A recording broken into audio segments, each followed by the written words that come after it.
Police department. In a pink shirt. Show me your hands. Show me your hands. Show me your hands. He's got a knife.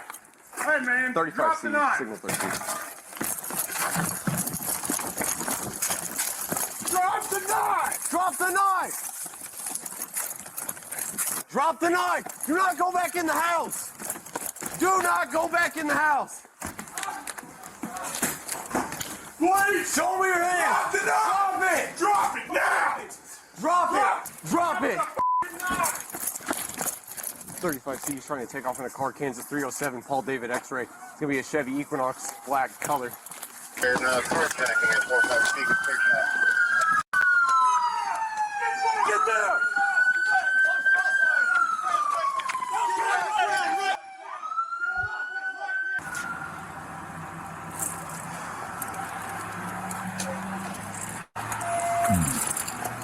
Hey. All right. Peace and blessings. Peace and blessings. All praises to the Most High. There you see 33-year-old Taylor Lowry, who received 34 bullet wounds, or 34 shots and 41 bullet wounds at the hands of Topeka, Kansas Police Department on October 13, 2022. And as you see, in a further disrespect to his life and also to criminalize him, you see he is handcuffed after lying motionless on the ground, obviously void of life. So why are we talking about this today? Because the family recently obtained body cam footage after filing a lawsuit in February, a wrongful death lawsuit in February, in which that body cam footage contradicts the narrative that the Topeka Police and the DA's office gave the public, that Mr. Lowry charged at them with a knife. And you can clearly see from that video, Mr. Lowry is clearly backing up from the officers and not charging at them. And from the videos that we have seen, even if he was charging at them, he posed no threat. If he was a white man, he would be alive today, in my opinion. And so how did Mr. Lowry get in that position? On October the 13th, 2022, his sister, whom he shared a house with, called the police. And that's one thing we have to be cognizant of when calling the police in these type of situations. But she called the police and told them that, you know, her brother had taken some sort of substance and wasn't acting right and was trying to pick the lock of her bedroom, which she had locked herself in, so he could get the keys to her car. He was trying to pick the lock with the knife. That right there should let the police know, okay, we're not dealing with someone who's in their right mind. Let's not go when they're guns blazing, guns drawn, right? Let's call a mental health professional with us and getting him to talk to Mr. Lowry and de-escalate the situation. But that's not what they did. When you see the young juvenile, it was a juvenile who opened the door because, the police were knocking on the door and, the mother was barricaded in the room, and the juvenile opened the door and let the police in. And when the police came in, you see Mr. Lowry run out of the other door. He ran out of the other door and they're screaming, drop the knife, drop the knife, drop the knife. And these bungling cops let him run all the way around. It looks like a trailer. These cops are not bright. You know what I'm saying? Like, I guess that's why they always shoot and always think that they saw something, because this gives a bad name to police and intelligence. Those things don't seem to be synonymous. They let him run all the way back around the house and then go back into the house. Like, there's two of them there. So the only thing that one of them had to do was sit there. But they run around, like Tom and Jerry. He run around. He goes back into the house. And then he hides for a second. They come in, see him, And, he has an object in his hand. They saying it's a knife. It may be the knife or the wrench. Nevertheless, he gets out the house again, has enough time to hop in the Jeep and drive to the nearby Quick Trip. And we see what happened at the Quick Trip. Now, the video shows that there's a knife and a wrench laying on the ground. And the cop actually pushes him. At which that point, he could have tackled him. He could have tased him. He could have did anything. But the cop pushes him, then backs up. The man, who once again is clearly not in his right mind, picks up the wrench and starts to back up.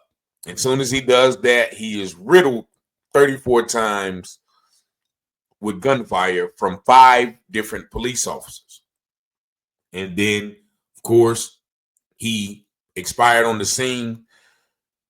But why did they have to handcuff him? They knew, a logical person would know that this person no longer poses a threat.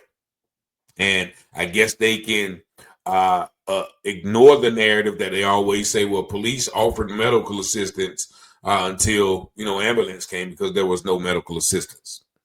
So this DA in Suwannee County, a few months later, cleared police of any wrongdoing. The cop told his sister, Lowry's sister, who came to the scene, that he charged at us with a knife. And also, the police chief put out the same narrative, as well as that same narrative was written in a 15-page report by the DA, saying that the force that the police used was justified, and therefore there will not be any charges. Now, the family subsequently filed a wrongful death suit, and with the terms of that suit, they wanted to see the body cam footage, but the DA neglected to show the family the footage, saying that it was not of public interest, right? And there's a mandate that says that they are not obligated to give the family footage amidst an investigation. However, after the investigation was over and they cleared them, the case was moved to another jurisdiction, in which another judge came in and said, no, the family is allowed to obtain the footage themselves as a part of, their wrongful suit. And it is then, once again, about a month ago, they got the footage, which shows clearly that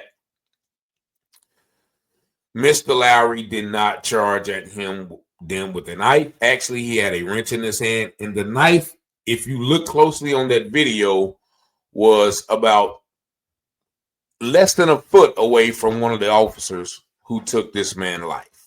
So the part of the police investigation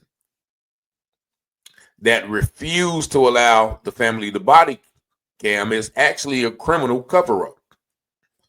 They wanted to cover up the fact that their narrative is not true. But yet and still, there is no repercussions for their actions. They did, now they're trying to backtrack, saying, well, the officers didn't see that the knife was on the ground until they had already fired. These officers, matter of fact, I'm going to read you the exact quote from the people trying to justify this. It says, the city of Topeka declined to comment on the allegations in the suit, citing the pending litigation, but said that law enforcement officers face dangerous and unpredictable situations every day, risking their lives and mental well-being to provide safety and protect our community. We will continue to vigorously defend our officers in this matter. You see how they always use the fact that officers are risking their lives? Well, why isn't many officers getting executed like the people who are being executed by the officers? That is a perceived risk, an escalated risk. an elaborated risk that you're going to use to justify, well, we don't know what's happening. We face dangerous situations every day. That's what you signed up for. But that doesn't mean because you face dangers, you automatically always have to take the initiative to take a life when there's no need. Just like the officer out there in one of the states who has several complaints says, well, I'm going to do whatever I got to do to go home. Somebody doesn't listen to me, they're getting tased. And that's the attitude that allows these things to keep happening. When people want to exponentiate, if that's a word, I know it's not, but people want to amplify the risk that police officers face when they take lives in this manner. And that's why they say we're going to defend the police in this matter. Now, once again, I know some police who have never did this and been faced in more dangerous situations than this. And so what is the criteria for justification of that type of force? That man, Mr. Lowry, clearly did not pose a threat to these officers, and these officers, once again, should be charged with first degree, premeditated, in my opinion. But the way this justice system is set up, the way this American system is set up, the value of life is minuscule compared to the perceived danger that police face every day. And, they never know. And they have to make split-second decisions. No, those are calculated decisions that they are making. And the fact they tried to cover it up and keep this footage from the family is even more despicable. But y'all let me know what y'all think about this story in the comments. Once again, 919-587-7782. Appreciate y'all for watching the videos and support, sending the cash apps, super chats, and all of those things. I really appreciate y'all. Y'all be blessed. Take care. Till the next time.